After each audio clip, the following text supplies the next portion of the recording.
शहरात मंत्रिपदासाठी अजित पवारांच्या राष्ट्रवादीकडून शरद पवारांच्या पक्षाचे खासदार फोडण्याचा प्रयत्न सुरू असल्याचा दावा संजय राऊतांनी केलेला आहे।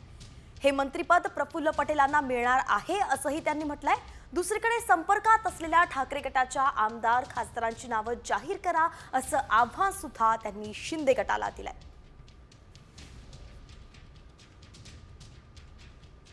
जोपर्यंत खासदार फुटत नाहीत, पवार साहेबांचे खासदार फोडले जात नाहीत, तोपर्यंत अजित पवार गटाला केंद्रामध्ये मंत्रिपद मिळणार नाही। आणि हे मंत्रिपद प्रफुल्ल पटेल यांना हवं आहे। प्रफुल्ल पटेल यांना सांगण्यात आलेलं आहे, जो केंद्रामध्ये मंत्रिपद मिळवण्यासाठी जो कोटा आहे खासदारांचा, तो तुम्ही पूर्ण करा। आणि म्हणून पवार साहेबांचे खासदार फोडण्याचे कसोशीने प्रयत्न सुरू आहेत। पण हा नीच आणि निर्लज्जपणा आहे। ठीक आहे, किती संपर्कात आहेत ते त्यांनी जाहीर करावं, नावं जाहीर करावी।